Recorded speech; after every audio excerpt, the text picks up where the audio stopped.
Hello, everyone, and welcome to another episode of the LesVibe podcast. I am here with a very good friend of mine, Isaias Osuna.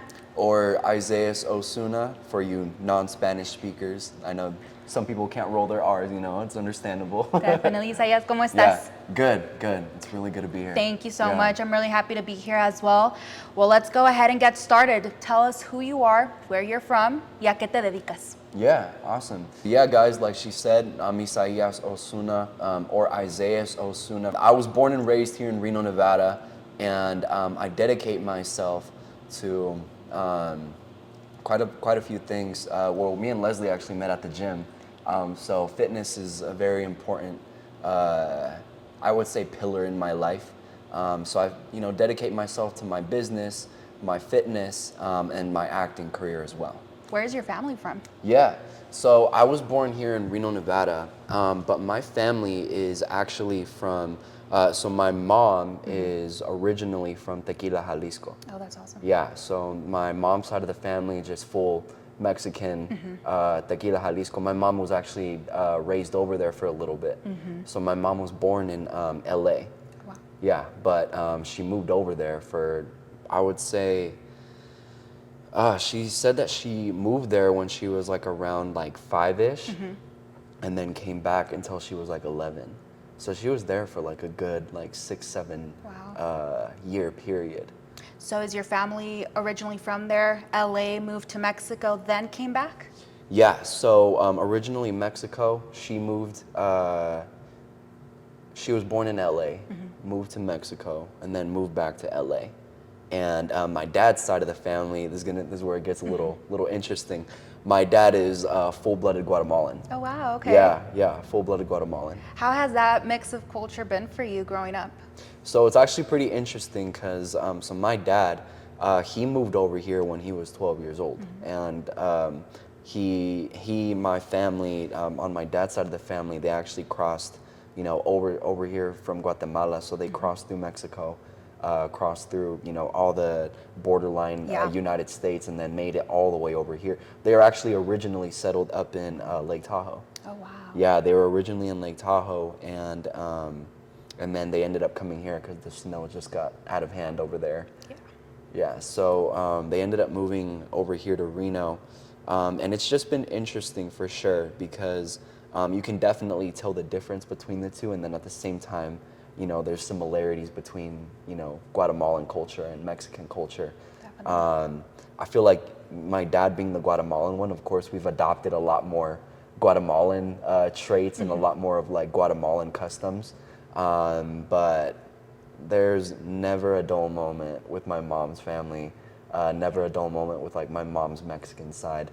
So I feel like it's definitely been like a mix of the two. Like, for example, for Thanksgiving or like Christmas, we'll have both the Guatemalan tamales and the Mexican tamales. So we got like two varieties to choose from. Have you ever had a Guatemalan tamal? I've never had a Guatemalan tamal, but I've tried Mexican ones. Are they good? Are the Guatemalan ones good? They're good. Yeah. They're good. They're a lot bigger.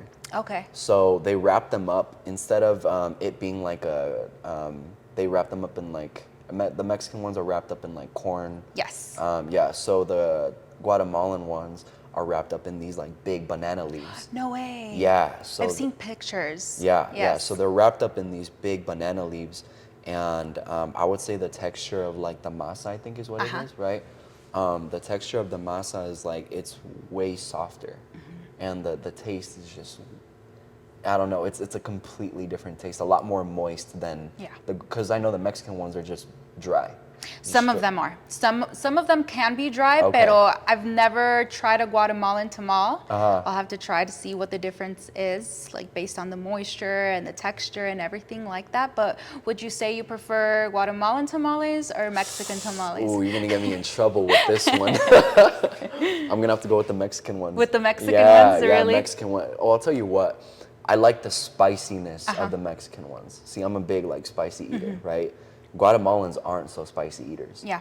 My dad is the exception. My dad like trained He me. likes. Yeah, my dad loves spicy food. Yeah. Like he like goes to restaurants wanting to cry because of how much he wants to get spiced out. Wow. Yeah. Yeah. But But yeah, so I think we learned like how to eat, spicy food like with him.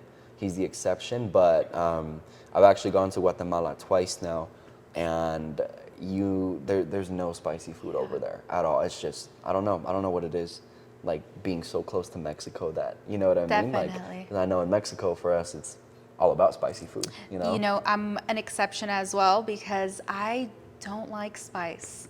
What? I know. Really? I know. I'm like Interesting. I like spice to a certain extent, but not fully. I don't like getting super spiced out when I'm eating something because I like to enjoy the food.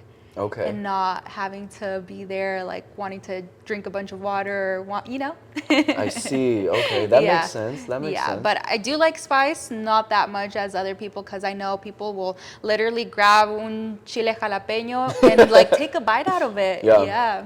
Yeah. So you mentioned you've been over to Guatemala twice. I know I saw a couple of, not that long ago, you were out in Guatemala. I saw some of your stories. What was that experience like for you? Have you been out to Jalisco as well, where your mom's from? So unfortunately, not to Jalisco yet. We are planning a trip for this summer. Okay. Yeah, to head down there and visit a couple other spots down there in Mexico. But yeah, so my trip this last December was very interesting because so we went down there because my little sisters, I forgot to mention, but I have two little sisters. One is 21, well, was going to turn 21 this year. Okay. And then the other one just turned 16. Oh, wow. Yeah, so they're a little younger. And we never got to celebrate my baby sister's quinceañera. Okay. The one And that's just 16? the one that just turned 16. The one that just turned Yeah. 16, okay. I'm like, wait a minute. Yeah. So she wanted to have her celebration down in Guatemala. Oh, that's so nice. Yeah, she wanted to have her celebration down in Guatemala, be with the family that we have over there, and just, be engulfed in like the nature and the culture and everything, So that was the main reason why we went down there. And then the year before that was my first time ever going. And it was just crazy because, we live here in the United States. Were you born here or? I was born here, but I was raised in Mexico. Really? Yes, yeah. Okay, which part? Jalisco. Wow. We're actually, Tequila is about an hour, like an hour and 30 minutes away from Tequila. Okay. Yeah, so Wow, we're okay. pretty close. Yeah, you're right there. Yes, somos Oh vecinos. my God, yeah, hell yeah, that's what's up. We're Yeah. paisas then. We're paisas. I didn't even know that. That's cool. That's dope. Yes. But yeah, so I visited Guatemala the first time at the end of 2023. So December of 2023 was when I went to Guatemala for the first time. And I'll tell you what, it was just a completely different experience. Here, living in the United States, we're so privileged. We have the world at our feet here. Anybody in Guatemala would give everything just to have one day here in the United States. You just see the poverty over there. You see what people have to deal with on a daily basis. Unfortunately, it is a third world country, and it's very unfortunate because Guatemala, it's beautiful. Yeah. The jungles, the nature, all the architecture that they have over there. Yeah. And unfortunately, it's been bogged down with, the corrupt government that has been in Guatemala for the last 100 years. Guatemala could have been a very prosperous nation, but unfortunately, because of how corrupted it is, people are struggling, to even feed their families. People are struggling to keep a roof like over their head, and it's really unfortunate. So I think going over there really taught me a lot about humility. Made me really appreciate what we have here in the United States a lot more. And it also, got my eyes open to just how different life could possibly be. Definitely. So my uncle, he has a house over there, and we were staying with my uncle. And I kid you not, it just reminds me of, have you seen the movie Scarface? I've seen parts of it. Okay. Yeah, I've seen parts of it. Okay.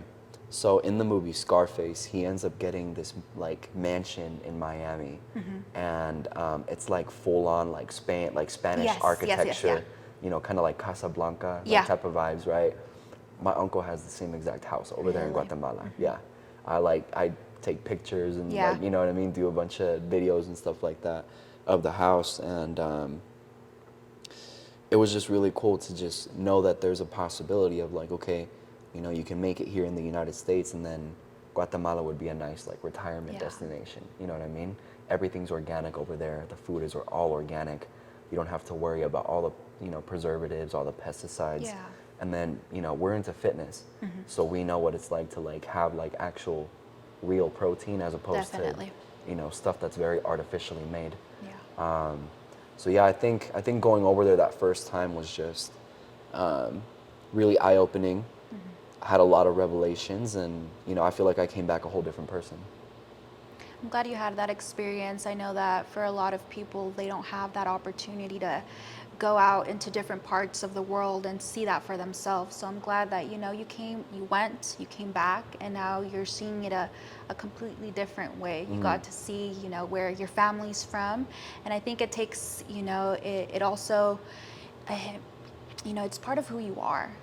Definitely. What can you tell me about growing up here in Reno? What was that like for you? Yeah, it was definitely interesting because, like I said, I'm the first gen that was born here, at least from my dad's side of the family. So growing up, you know, me and my brother, his name is Zeke, and we're only a year and a half apart. So, you know, my memory Yeah. goes as far back as as far back as I can remember. I remember I always had a brother right there Yeah. next to me. You know, he's my right-hand man, always has my back no matter what. You know, have a lot of love for my brother, and we grew up together, right? And I remember that in my household, we grew up speaking like purely Spanish, Yeah. like no English whatsoever, you know, a little English here and there with like the movies that we'd watch, and you know, we'd watch Blue's Clues and you know, all those like kids shows, you know, growing up. So I think, you know, we picked up a little bit of English from there, but at my household it was just purely Spanish. So then once my brother and I started school, that's when we had to learn English.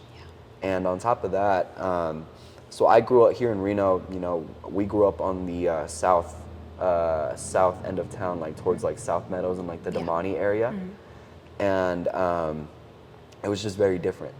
Just because, you know, you have these two Hispanic kids like growing up in this mainly like majority white-owned you know, community. Yeah. So it was just, you know, having to adapt. It was like, whoa, like, you know, all these other kids, you know, all these other basically, you know, white kids, we were growing up, and, you know, at least for me, I'm speaking for myself. I know my brother struggled with it as well, but it definitely like took a toll on me, like just trying to not only learn the English language, but also try to accommodate and try to be like, oh, you know, I don't know, there's a difference in cultures. You know, I'm pretty sure you've seen that as well, but it was just very different, just trying to, you know, get accustomed. I always felt like the new kid, basically, even though I wasn't. I started with everybody else, but I felt like the new kid, like an outsider, basically. Do you feel like that influenced you in some way, as far as, you know, how you are today, who you surround yourself with, or what effect it had on you? Yeah, it definitely did. Just because, you know, especially now, I know we're gonna get into a couple other topics, but I think starting off that way, starting off in school, to where I felt like an outsider, I felt like the new kid, you know, on the block, even though I wasn't. Yeah. I think it did influence me because, first of all, it was weird. I was always the tallest kid too. You can talk to my teachers and like my parents and stuff.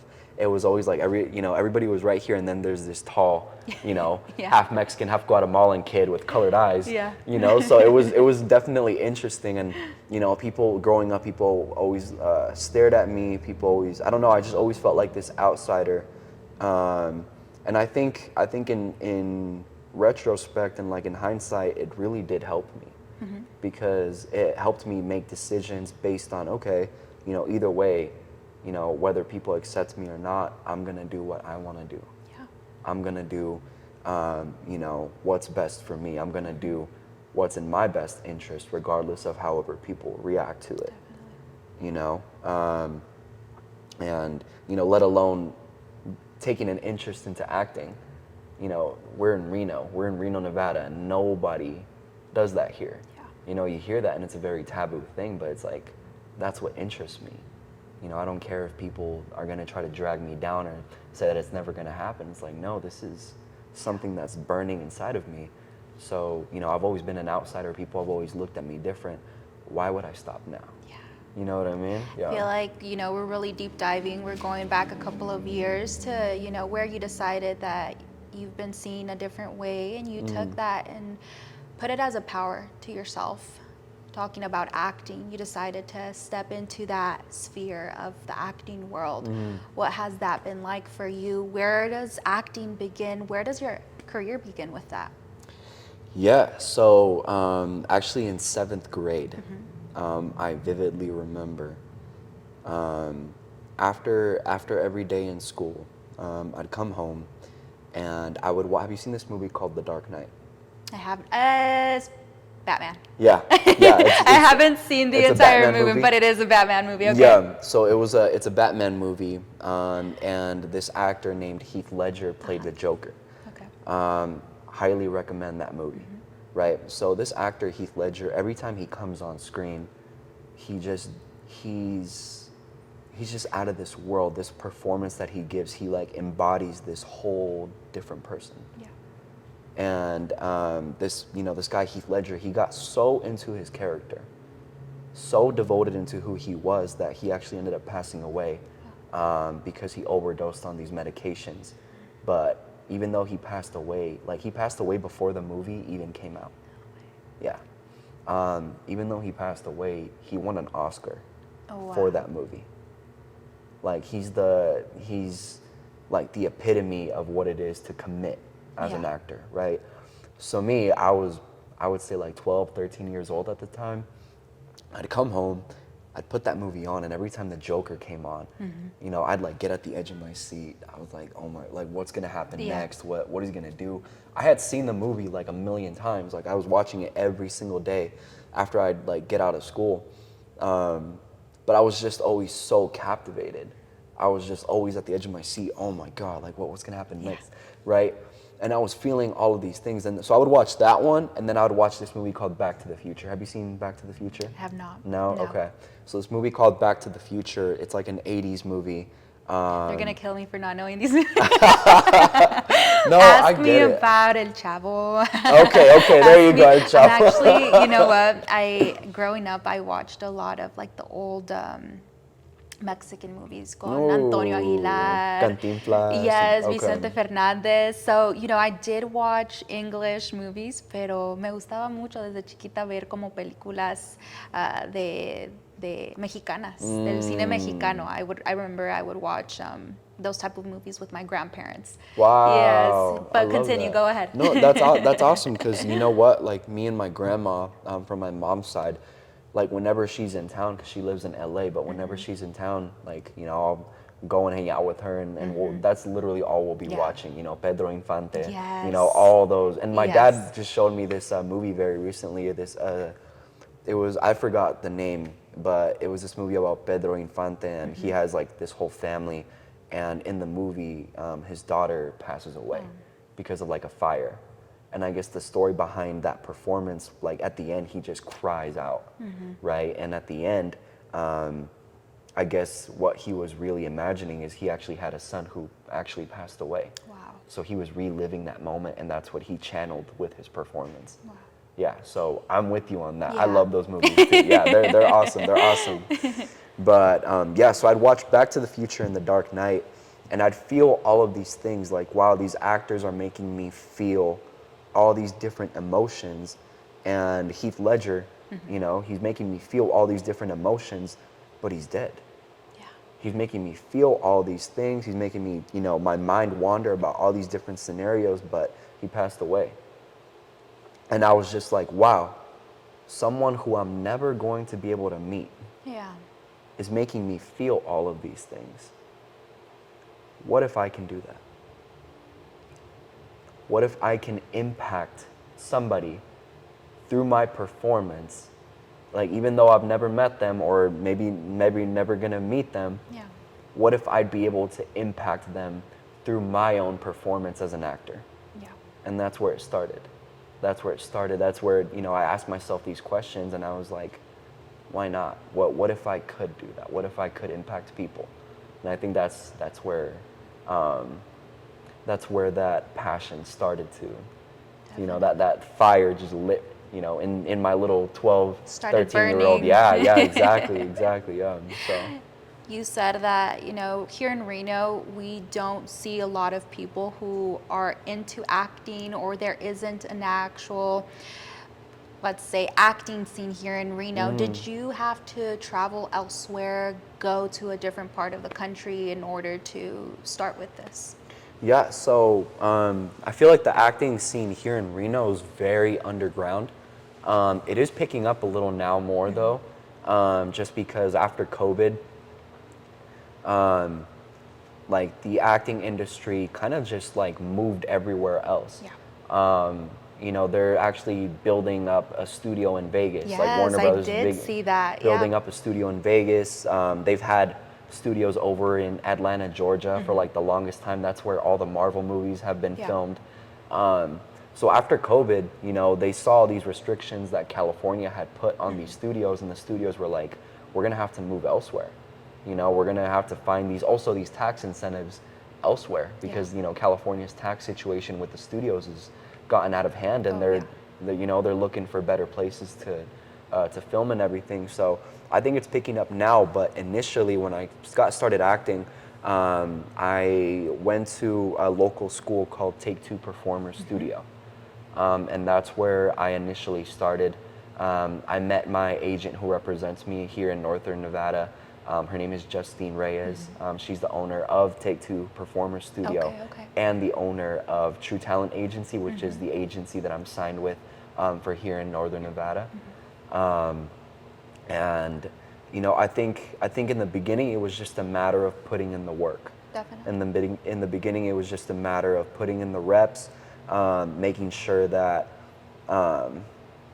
you know, that I was getting the proper teachings, that I was just focusing just strictly on getting better. That's all I wanted in the beginning. I just wanted to get better, focus on my work at hand. And it was crazy because, you know, it started with just a passion, and then once I started going to class and you know, doing these scene studies where I break down a scene and break down a character's objective, you know, who this character is, how can I create him?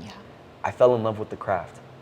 I fell in love with it. I was just like, wow, this is a beautiful, beautiful thing, being up on stage, this feeling that I get, this rush that I get, you know, being up on stage, feeling all these different emotions, and becoming this whole different person, you know, picking little things here and there about myself and becoming this whole different person so that I can create this character. I think that's where the love for the craft itself began.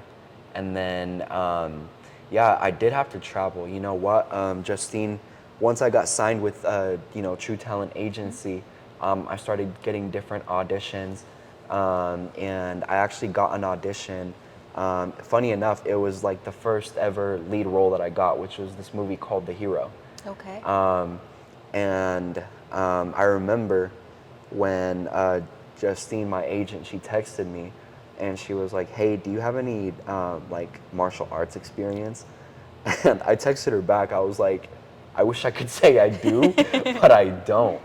And she was like, okay, like that's fine. I was like, well, we want you to come in and read for this part, you know? Okay. And I was like, all right, cool. So I get the script. It's basically about this kid who's trying to overcome bullying, and in this other world, he's this superhero, and his bully is the villain in this other world. Okay. Yeah, so I already loved it just because I love superheroes, right? Yes. And it was just cool, you know, getting to get into this character who, when I picked up the script, the character that I was going to be was the bully, was the bad guy, the villain, right? You're like the Joker. You know what? See? Yeah, basically, yeah. How old were you at this time?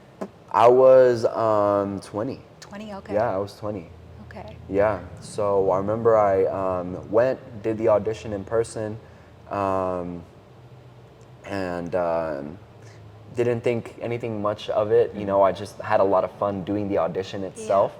And the next morning, I get a text from my agent. This was early in the morning, by the way.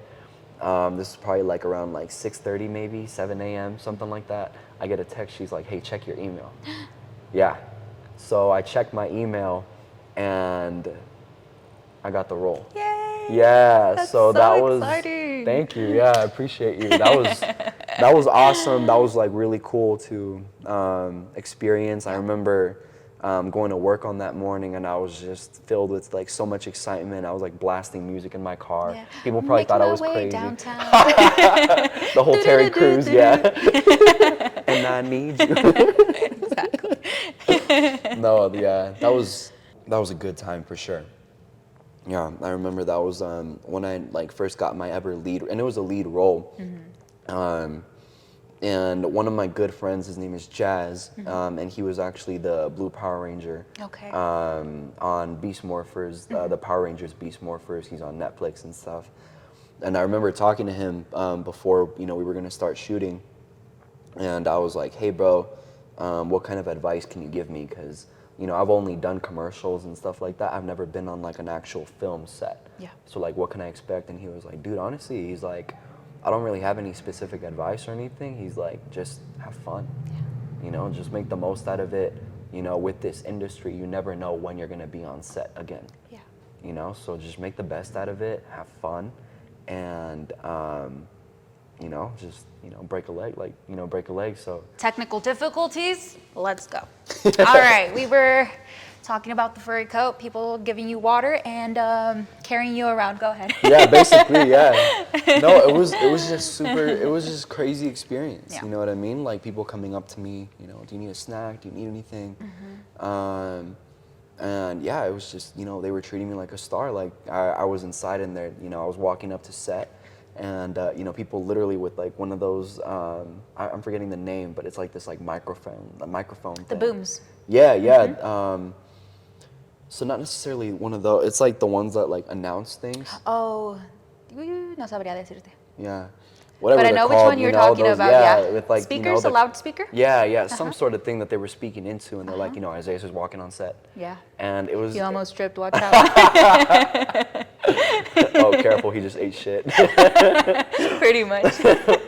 But yeah, it was pretty cool because I remember like as soon as they said action, my mind just switched into this whole different mode, and it was just like, okay, I became the character. Yeah. I don't know why I felt this anger just rush in me. This, kind of like this monster take over me, and I just thought it was such an interesting experience to be able to put Isaias in the back burner and let this character just take control. Yeah.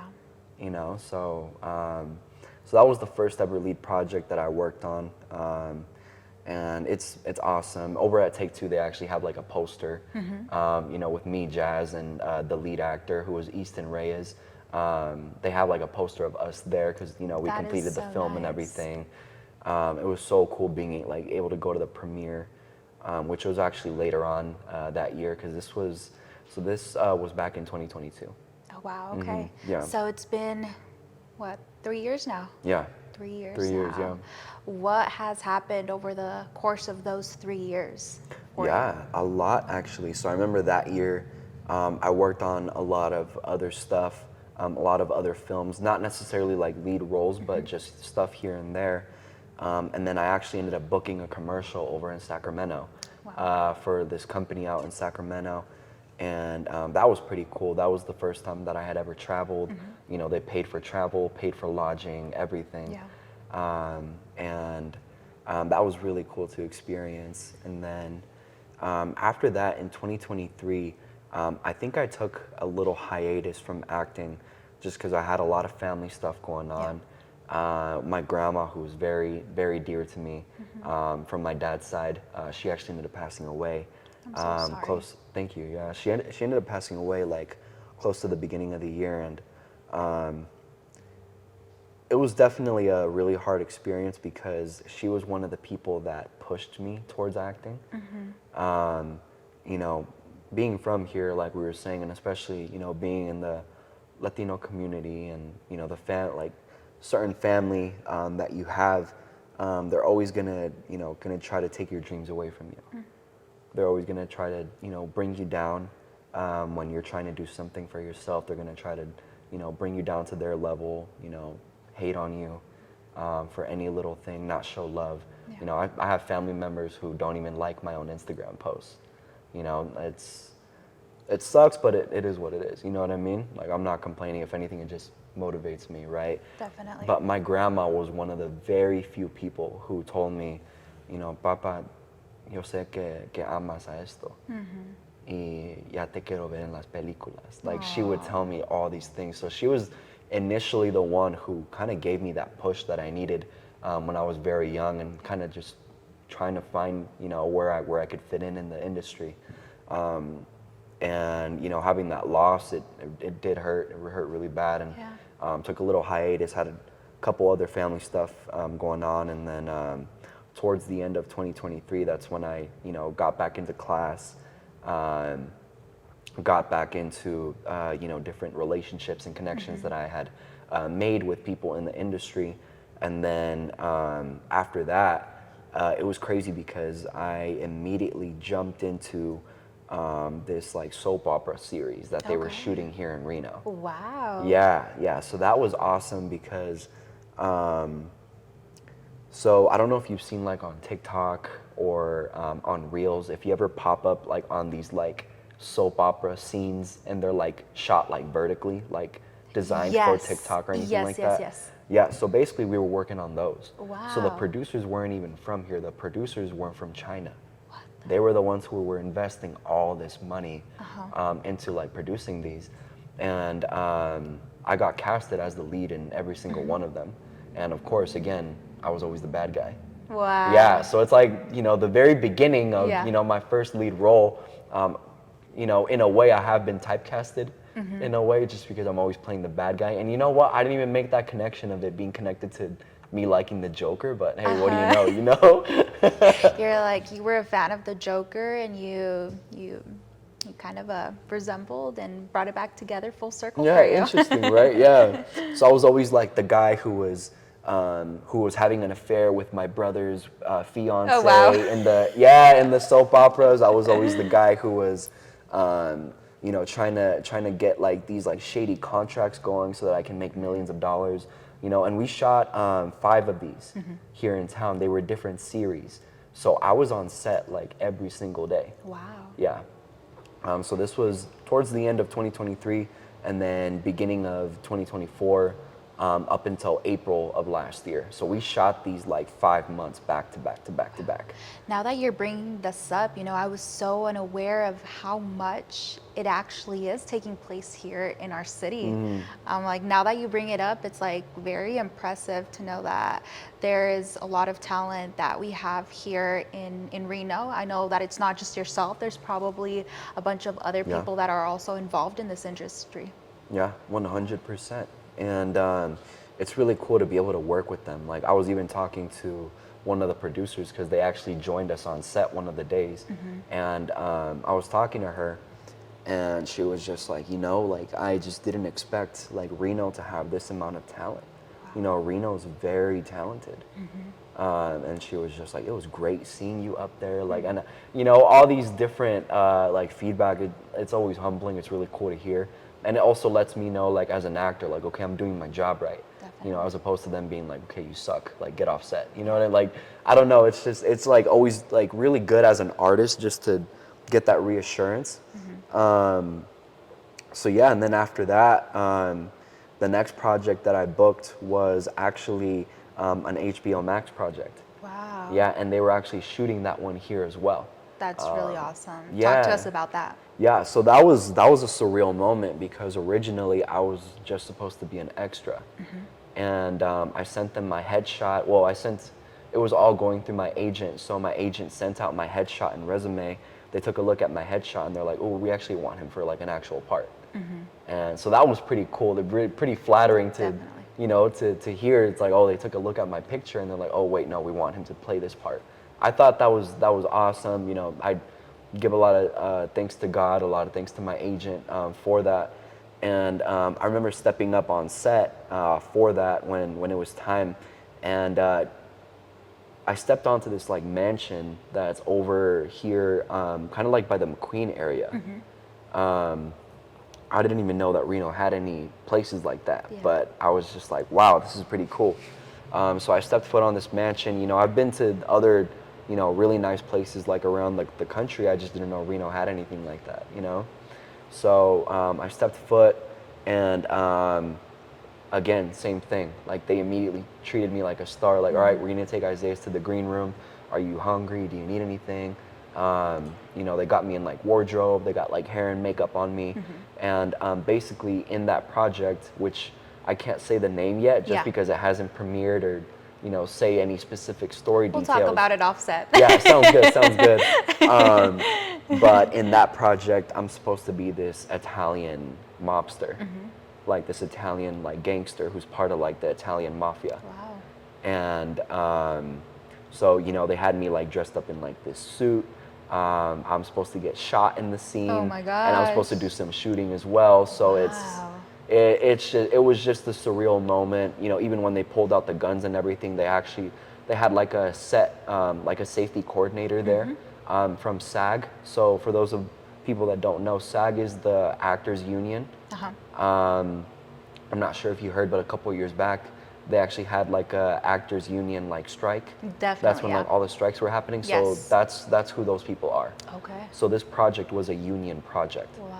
So they actually had like a safety coordinator and everything, and they, you know, showed me the guns that we were going to be working with. They showed us how to use them, and just to make sure everything was safe, and just like the professionalism on set. You know, again, once we got into the scene, I just got fully into the character. So all the people that were on set, they're from LA.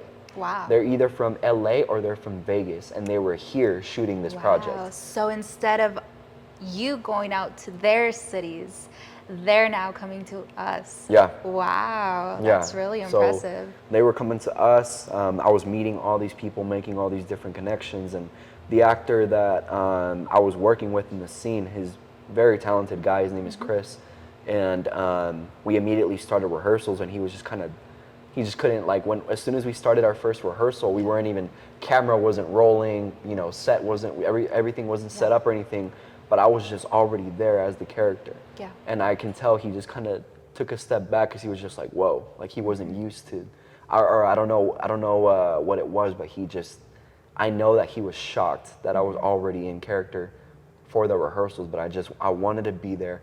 I wanted to make those big choices. Yeah. And again, it was just a surreal experience being able to be on a set of that caliber, be working with these people that, again, aren't even from here, you know, are from, you know, LA and Vegas, and again, just, you know, working with this talent and doing what I love. What is it like for you preparing yourself to be in these roles, like actually getting yourself in the zone? So it definitely depends on the script that I get handed. So what I'll usually do, I'll get a script, I'll read it, and I'll go ahead and just, you know, look at the lines, look at my character's lines, look at my scene partner's lines. I'll even try to memorize their lines too, because I want to make sure that I have the script in my back pocket. I don't want to be one of those actors that are on set and I'm forgetting my lines and, you know, I don't know what to do. I want to make sure that I have the script in my back pocket so that I can ultimately just break down what my character's objective in the scene is. You know, we all have objectives that we complete or that we try to complete in our day-to-day lives. You know, like I'm pretty sure with you, you know, when you're at the gym, your objective is to get a, you know, big, mean, nasty pump. You know what I mean? That's my objective in the gym too. You know, maybe some stuff gets in the way. Oh, I forgot my pre-workout. Oh man, my headphones aren't working today. You know, some stuff gets in the way, but what is it that you do to fight to get that objective completed? As an actor, that's what we do. Wow. In a scene, when we're seated, you know, or, you know, standing, whatever it is, face to face, in a scene, as an actor, what you're doing is you're doing everything in your power to complete your objective. Does your character want money? Yeah. Does your character want a date with a girl? You know, does your character want a promotion? Does your character want to say something really important to their mom or to their dad, you know? Does your character want to sleep with the, you know, the love interest, you know, whatever it is, your character always has an objective, and it's your job as an actor to fight for that objective with everything that you got. And that's how I approach every scene is, you know, I sit down, I want to make sure that I have my lines, I want to make sure that I identify what my objective is and fight for it as hard as I possibly can. What have been some of those obstacles or hurdles that you have had along the way that you've overcome? As far as like being on set or acting? Being on set, acting in general within the industry. I think in the beginning, it was just a matter of like having that thick skin to handle rejection. Because in this industry, you're gonna handle and you're gonna like deal with a lot of rejection, a lot of no's. You're gonna get, you know, 95% no's and 5% yeses. So I think that was the initial, I guess you could say, obstacle that I had to overcome. But even then, I started looking at auditions as completely different. So, you know, because of COVID, everything changed. And now, you know, auditions aren't held in person anymore. Like in LA, all auditions are virtual. Really? Yeah. Wow. So like you can literally be anywhere in the country, send your audition tape over to your agent in LA, and they're the ones who send that over to the production companies. Yeah. And that all changed after COVID, because now people, they don't want to pay for a venue, you know, for people to have to go to. They don't want to pay for people to work, you know, the venue, so that, you know, when all the actors are coming in for auditions, there's people working. It's like, no, we cut out all the middleman. Now it's just, you know, literally from the agent to the production company, and that's it. What is Isaias doing right now? What is he up to? And where do you see yourself in the next couple of years within your career? Love that question. So after the HBO Max project, I was talking to my agent, and I was like, okay, like I think it's time that I get an agent down in LA. Okay. Like that was the next goal. And every year they have these what they call like artist showcases in LA, where a bunch of casting producers, casting agents, big people in the industry all come together and they see talent from all over the country. Okay. Yeah, like people come and you have to have a monologue prepared, a commercial prepared, and then a scene prepared. And then if you're into singing, you have to have a song prepared. If you're into instruments, like everything, right? So I was talking to her and she was just like, you know, I have a lot of connections in LA. She's like, but I feel like if you went to the showcase, they call it the Industry Network, and it's basically a competition in front of all these casting producers, agents, you know, top people in the industry, and they're the judges of the competition. Wow. Yeah. So she told me, she was like, you know, I have these connections, but I feel like you would do really well if you went to this competition. And I remember it was just a matter of, okay, like knowing all the details, and I was in, knowing all the details, when it was, you know, where exactly it was. So basically it takes place right there in Hollywood, like right there in Hollywood, like right in the center. And it's at the Sheraton Universal Hotel. So it's right there, right next to Universal Studios. Front and center. Front and center. So I was going down there not only for acting, but for modeling as well. Okay. Yeah. So I went down there with it was funny, so my commercial was a Calvin Klein commercial. It was like a Calvin Klein like underwear commercial. Okay. So I had to be this like suave, this like stoic, you know, pretty boy, like just cocky, arrogant, you know, character. And then for my monologue and scene work, I was just more of this sincere, more vulnerable character, which I think was pretty cool the way my agent set it up, because, you know, you can show both spectrums of what you can play. You know what I mean? Los dos lados de la misma moneda. Yeah, exactly. Yeah, 100%. Yeah. So I went down there, competed, you know, also did modeling, runway modeling, print model, everything, competed. And I just remember the day that I had all my competitions. I remember like the day, like when I got back to my hotel after all of it, I just felt so accomplished. Like I went down there and in the mindset that I was in, it's like, okay, I'm here on a mission. My mission is to get signed to an agency. Like if I don't get signed to an agency, this whole trip was a bust.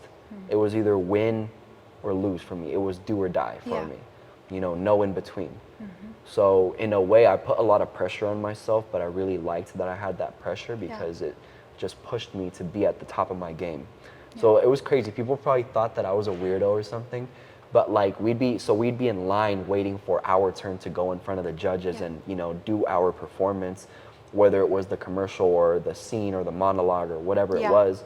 And I just remember like just being in line, like just kind of like there was like a wall, so I kept like leaning up against the wall. And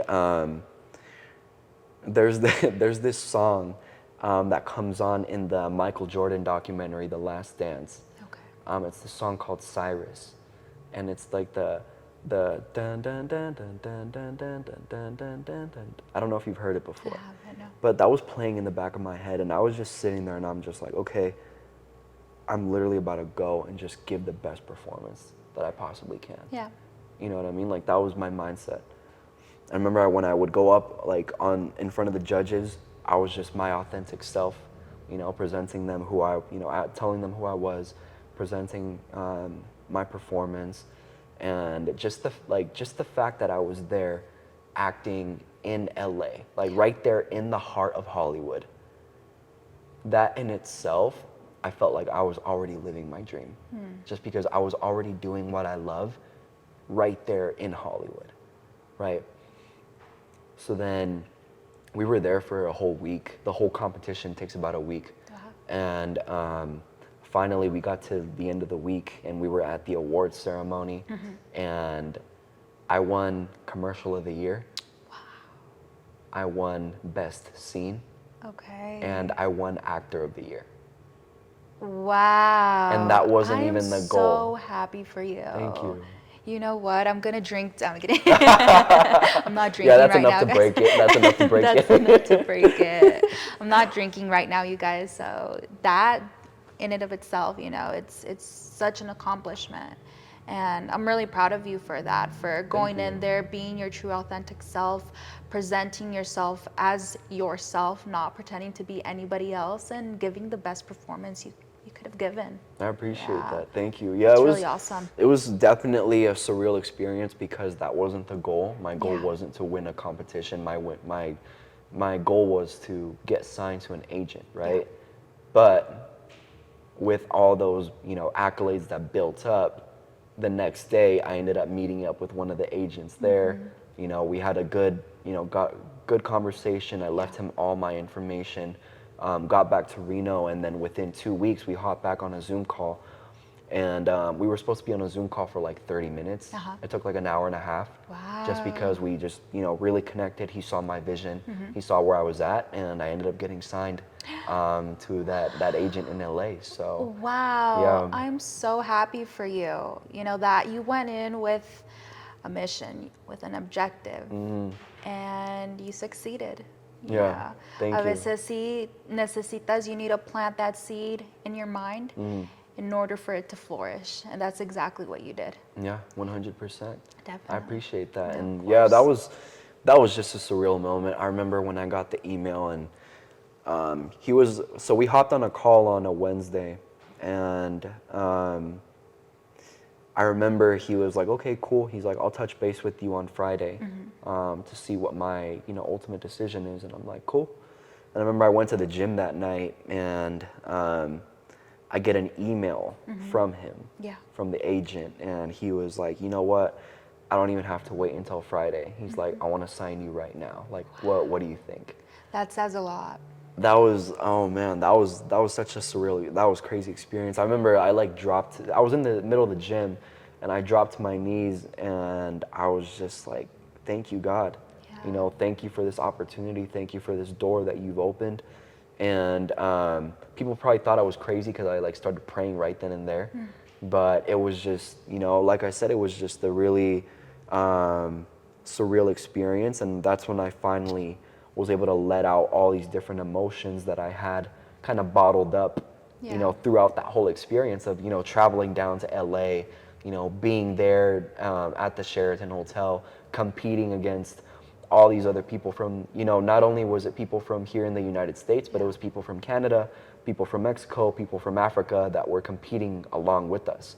So for all of it to just fully come full circle, I think that was a beautiful moment, for sure. You know, I've noticed throughout our conversation, you bring up God. What is your relationship to God, and, you know, bringing all of these different opportunities into your life? What has that relationship been with Him? So it's been huge. I actually grew up in a Christian church. My parents were youth pastors for like 20 years. I actually ended up kind of like shying away from it at some point, stopped going to church and was just kind of doing my own thing. And I ended up going through these different processes in my life and going through all these like obstacles, you know, things just completely out of my control, just going bad. And I finally ended up having the realization that I'm nothing without Him. You know what I mean? Like, He's the one who gave me all the tools to be successful, and yet He can also take them away, right? So I ended up realizing, you know, that I was nothing without Him. I ended up being very humbled by Him. And I saw it, you know, and the way that I looked at it was, this is how much He loves me. He was willing for me to go through all these different things so that He knew that I can only achieve this with Him, as opposed to me going through all these things later on and then never realizing this. So I found like a true appreciation for Him. I have a relationship with Him. You know, Jesus Christ is my personal Lord and Savior, and you know, I'm nothing without Him. He's the one who gets me up every day out of bed. He's the one who, you know, is the reason I'm here with you. He's the reason I'm healthy, and I just, you know, owe it all to Him. I'm happy you're sharing that message. I think everything happens for a reason. Definitely this conversation. I truly thank you for, you know, being willing to do this and sitting down with me and just being willing to share your experiences. You know, I originally met you at the gym, and I always noticed how focused you were. You know, tell us about that journey at the gym, what that's been like for you, because I know, like you mentioned, that's also been a very important factor in your life. Going to the gym, putting in the work, I'm assuming that's also helped you become who you are today and develop different skills throughout your life. Yeah, that's awesome. Quick, can I ask you something? Yeah, of course. What is it that you noticed that I was like, because you said you always noticed that I was focused? Definitely. What is it that gave you that impression? I'm curious. I think for me, the times that I did interact with you at the gym, it was always, you know, you were in your own zone, just as I was in my very own zone. And I felt that energy from you. Okay. I felt like you were there not to just, you know, goof around, talk to people. You were there to actually work out, and you were focused. And I think that's how you presented yourself in that space. Okay. So that's what gave me the impression that you were, you know, That's awesome. focused and there to actually put in the work. Okay. Yeah. No, I appreciate that. I feel like course. that's always the same way that I've seen you too. Just, you know, in your own zone, in your own space, and you know, you have like a mission to accomplish there too. I've always seen that in you. Thank you. But yeah, no, I feel like initially I started lifting because I played football in high school. So I went to Worcester High School, and I played football there. Unfortunately, when I was there, the football program sucked. You know, we sucked. We were the team that was always getting blown out. Really? Yeah, but it was pretty cool because I felt like I needed to have that experience to kind of like toughen me up in a way, play like a team sport. And it was funny because growing up, I always played soccer. Always played soccer. And I was always a defender, just because I'd always be bonding people and, you know, getting physical and everything. So I was like, like, let me give football a try. You know, I'm a little curious. You know, football is very physical sport. Let me ask you, did you play both soccer and football at Worcester, or was it only football? So at Worcester, it was only football. Only football. But I actually ended up moving to Worcester towards the end of my freshman year. Got it. So my freshman year, I played soccer at Damani. Okay, okay, Yeah. okay. So yeah, growing up, it was always soccer up until my sophomore year. Okay. Yeah. So yeah, I remember that, and I remember just being a part of the team, learning this whole different sport, being very physical. Yeah. We have these drills that are called the Oklahoma drills, and what those are is basically two people kind of line up, like just kind of like how me and you are right now, like, you know, just face to face. Yeah. Two people line up against each other, and you know, they blow the whistle, and you're just supposed to charge at each other. No way. Yeah. All right, go. Where's the whistle? Butt heads. Yeah, literally. But yeah, so it's pretty crazy drill, you know, for two people to just be running at each other full speed. In the football team, everybody called me Osuna, right? Just my last name, Osuna. So all of them were just like, Osuna, where did you have, like, what just happened? Yeah. You know, like they couldn't even find the words. And I remember I was just there like, I didn't even know I had that either, you know? I was like, it was just kind of one of those moments, it's like do or die. You know what I mean? Like win or lose. It was one of those moments again that I had. And I remember originally I had tried out to be a wide receiver, you know, because I'm tall, you know, got long limbs, pretty fast. Coaches ended up putting me on defense. Because they were just like, no, you can hit. Like, we need you on defense. Ooh, wow. And yeah, so I ended up playing on defense the rest of my football, you know, high school career. And I remember that's when I first started lifting. Okay. Right? That's when I first started lifting weights. And keep in mind, too, around this time, I was going through this, like, my first ever breakup. Oh, okay. Yeah, so that breakup just motivated me to a whole, you know, it motivated to a whole different mindset. You're like, let's go hard. Yeah, exactly. Like I was like creating that revenge body before revenge body was even a thing, you know, before it went viral and, you know, people are making all these reels and TikToks and stuff. I remember I was just like, okay, like, you know, I was just in this whole different mindset. I was hurt. And all of that just really pushed me, like, let me see how far I can take my body. Let me see how far I can push myself, and let me see what I can do, you know, with, again, what God has given me, right? Let me see what I can do. Let me see how hard I can push this. And it was just amazing because there at Worcester, it's like a very, like, old style, like, metal weights type of gym, like the old, the 80s. Yeah, literally like the 80s, like kind of style gym. Yeah. So you hear like the weights kind of like clanging and banging against each other and everything. And I just remember like I would go hard every single time that we were lifting. You know, I was a little skinny kid. You know, not little, I was tall, but I was just tall and skinny. I had no muscle on me whatsoever. So I was just trying to just pack on muscle. I was eating like crazy after school. I remember my mom, she would make us like dinner, and I would like end up serving myself like 3 plates. You know what I mean? Chicken and Yeah, rice. literally, yeah, chicken and rice, or like whatever. Like if she Eggs made in like the fridge. birria, if she made like, you know what? I was just loading up, especially on carbs. We had like a Little Caesars like down the street. So I was just always getting like those $5 hot and ready pizzas. I was just trying to just do something, you know what I mean? To like at least kick my body into like, okay, like I want to put on muscle. And you're pretty tall too. You know that for us tall people, it's a little harder to, you know, put on muscle than, you know, for shorter people. I'm all right. I'm not that tall. No, I would say you're pretty tall, especially for, you know, somebody else who's from Jalisco. I would say you're pretty tall, you know? Okay. Yeah. I'm like, I always considered myself short, but I'll take the tall compliment. Yeah. So you know how it is to like try to build muscle, and especially, you know, in high school.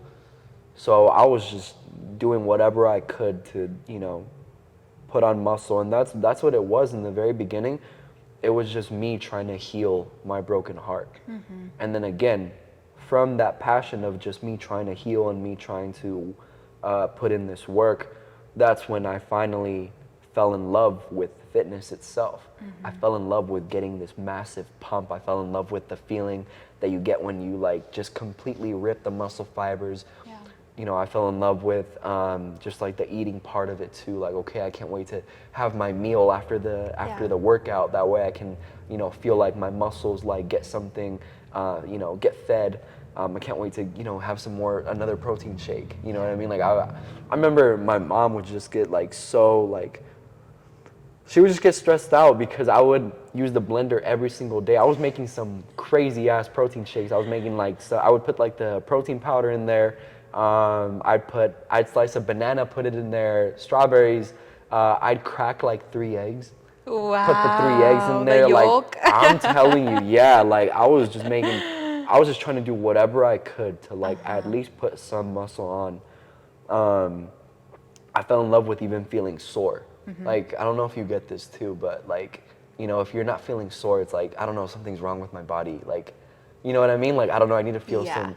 I've gotten to learn though for myself that even though I don't feel sore, I know I've put in the necessary work, and not every time that I work extra hard, I'm gonna feel that soreness. So I'm okay with not feeling sore. There you go. But I tend to like the feeling of soreness when I do get it. Yeah, no, and then, like, especially back then when I was first getting into lifting, I think like the first like I would say 2 years, I was sore after every workout because my joints, my bones, I wasn't used to any of that. Yeah. So, and then eventually, of course I graduated. And then after I graduated, I just kept going to the gym, and it just became like a part of like my routine. Like, okay, no matter what, like no matter what's happening, I'm gonna go to the gym. Even when COVID happened, I ended up ordering these like weights from Amazon, and I ended up just working out at home, like just trying to. Yeah. Me too. Really? What would you do? Yes, I had like a yoga mat, and I would do like body weight workouts. Wow. And I would go run laps at the Sparks High School track. Oh, nice. Yes, I would do like a lot of cardio there. That's where like COVID years, a little bit before COVID, like the year 2019 is when I started my fitness journey. But 2020, COVID hit, and then I like just started running, doing cardio, and eventually I got myself into a gym, and that's where it all began. But I remember like COVID years, I got myself a mat and I would go run laps around the track. Wow. Yeah. Okay, that's awesome. Did you go to Sparks High School? I didn't, but because I for some reason I just started going to that track and I liked it, and it was just it became a daily thing. That's awesome. Yeah. Okay. Yeah. That's super cool. Yeah. See, and like I feel like that's when you really see like who loves it and who doesn't. Definitely. Because when the world was shutting down and everything seemed like it was being taken away, it's like you still found a way to do it. Exactly. You know what I mean? Exactly, definitely. What has that been like for you? I know that lately you've been posting a lot of gym content. I know that you're kind of in a sense combining your two worlds, who you are as an actor and your love for fitness into one. Yeah. Are you starting to do that a lot more? Would you say is that something that you want to start doing? Yeah, that's really cool that you took notice of that, because that's actually something I was having a conversation with my dad about. I would say last week, because he saw one of the videos that I posted, and I've been doing these like different voiceovers, and yes, it's like, I've noticed that. Yeah. Yeah, it's like the story, like there's like a story to the workout itself, and I was just telling my dad, I'm like, well, you know what? I love acting and I love fitness. So why not combine the two things that I absolutely love? You know what? I can see it. I don't think I've seen something like that done before, but now that you mention it, it's like, what if you do like a skit within a gym workout and create something out of it? I think that would be really cool, and it would captivate a very unique audience that would like to see something like that. Yeah, are you gonna be in it? Oh, that'd be awesome. I'm like the girl that's like also working out one. I'm like the, what's it called? ¿Cómo se llama an extra? Yeah, okay. An extra in the background. That's cool. No, it's definitely in the works, especially with this new gym that just opened up. Okay. I really like the I really like the lighting that they have there. I like the scenery that they have there. What the gym weights. is it? It's called Diamond Gym. Okay. Yeah, it's like right across the street from Worcester too. Oh, nice. Yeah, right there in like that Costco like shopping center. So yeah, it just opened up, and I just love the content that I've been getting in there. The lighting is phenomenal. Yeah. The pumps are amazing as well. Yeah.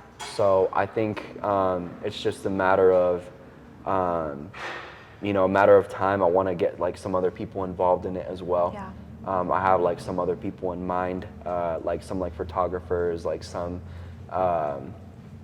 like producers that I have in mind. So when it comes time to do it, I'll definitely be letting you know that we Yeah, can hop in. that'd be awesome. Yeah. What would you say in the next 5 years? Where is Isaias going to be? Yeah, that's awesome. So basically, I do want to, create more content, produce more content. I feel like we have all the tools available to us. Yeah. You know what I mean? Like, so with whatever I can do, and let that creative outlet just continue to flow. Yeah. I feel like us as artists, we always want to create something. Yeah. We always want to produce something. We're never happy with what we've done in the past. It's like, okay, what's the next adventure? What can I produce next? And surprisingly enough, I like barely started posting about it, but for the last 6 years now, like after I graduated, I'm a licensed financial advisor as well. Okay. Yeah, I like just barely started posting about it, but a month after I graduated high school, I went and took my exam and passed the exam. So right now, I think my focus has been on growing my business virtually, because I feel like here in Reno, we've done pretty well. We have like 4 offices open here in town, like between Reno and Sparks. So now I really do want to focus on growing it virtually and be able to help people out, virtually as well. What kind of work do you do? Yeah, so basically, I'm a financial advisor, so I help people out with life insurance, health insurance. I help people out with like retirement plans, annuities. We also have people that help out with like taxes in our office as well, immigration as well. Okay. And then right now, I think my biggest thing that I've like been emphasizing right now is estate planning. Okay. So right now, I've been helping out a lot of people with estate planning because, right now we're in this very weird, iffy transitional period where the previous generation before us is passing on their wealth to the next generation. And a lot of people don't know what are safe ways to invest their money. A lot of people don't know what are safe ways for their family to be able to, receive their money and have that transition of wealth. And that's honestly where, me and the company that I work with called The Alliance, that's where we come in. We've mainly been helping people out with that transitional period and trying to help people out. A lot of people struggle with like scams nowadays, especially with social media. A lot of people struggle with, especially in the stock market, a lot of people lose their money in 401ks or lose money in other stocks that they put in, that they put their money in. So I think that's been a huge avenue for us to be able to just help. And the way that I see it, and at least that I approach my business, is I look at it as like I'm an educator. So I like to educate people on the different avenues and the different possibilities that are open for them, so that later on, they don't regret what they end up doing with their money. I had a client who I sat down with, I would say like 3 weeks ago, and unfortunately, because of the recession that we've been in the last like 3-4 years, he lost like $60,000 in his 401k. That's crazy. And this client of mine is getting ready to retire. Now, maybe somebody who's way younger can afford to lose that amount of money because that compound effect, Yeah, over time, it's gonna, eventually come back. But right now, it's once you're nearing that age of retirement, it's a little bit more difficult, especially if you're seeing that number compared to a couple of years ago. 100%. And this, like I said, he's getting ready to retire, so he can't afford to take those losses. So I feel like it's just my job and the people at my office's job to make sure that these people feel comfortable, where they're investing their money, and just so they know that there's different avenues other than the ones that we were taught in school or the ones that we were taught, in college or whatever. There's different avenues that, unfortunately, the government has not wanted us to know, but there's safer avenues, and your money's going to build up for you. And I think that's the approach that I'm taking, and I think that's where my mind has been at right now. And as far as where I see it in 5 years, I do see my business flourishing and, you know, being a national business as opposed to just a business here in the state of Nevada. And then as far as my acting career, I've, you know, said this in multiple interviews, and I've said this in, I had a different, I think you and I talked about it a little, like briefly. I had an interview with UNR. Oh, you did? Noticiero Móvil. Yeah, Yes. yeah. I've said this multiple times. I want to make it as a household name in Hollywood. You know, I want the name Isaias Osuna, or Isaias Osuna in English, right? For those who can't roll. Yeah, for those who can't roll their R's, yeah. I want that name to be an A-list name in Hollywood. I want to be able to do what I personally love to do at the highest level that the world has to offer. That's what I want. ¿Qué mensaje le das a esas personas that, you know, eventually want to also build that business up for themselves? Que quizás a ellos también les gustaría take an acting career, learn how to do these different skills, or even be a financial advisor, or also get into the gym themselves. Ooh, okay, that's a good one. So I think the ultimate message that I would want to give them is to know their own truth. So with you, for example, with reporting, you know, I can clearly see that that's what you love to do, and that's your own truth, because nobody can take the truth away. Yeah. You know, the truth is the truth and nobody can change it. Yeah. So if somebody's able to see what their own truth is in their life, whether that's their love for photography, or whether their love is cars, or, you know, acting, modeling, financial, you know, if it's really what you love to do and it's your personal truth, then nothing will stop you. Nothing at all in this world will get in your way, because at the end of the day, if it's what's truly inside of you, there's going to be nothing in this world that's going to be able to stop it. There's only one of you. Yeah. There's only one Leslie. There's only one Isaias. Like, there's only one of us. And why rob the world of what we have to give? That's beautiful. Thank you so much for this conversation and for those very insightful words that you just said. I think it's important for people to really hear your story, get to know you for who you are. It's been truly a pleasure to have this conversation with you. Is there anything else that you'd like to include that you feel, you know, is necessary for others to know?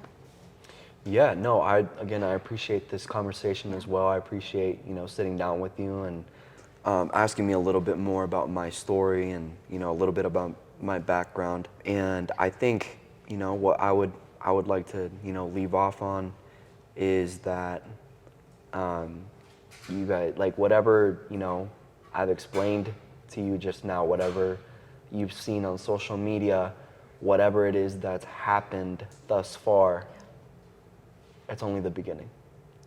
Yay! I'm proud of you. It's only the beginning. Thank you so much, Isaias, for those who can't roll their R's. It's been a pleasure. Thank you all so much for watching this video. I hope you enjoyed it. Don't forget to like, subscribe, and leave a comment down below. Till next time.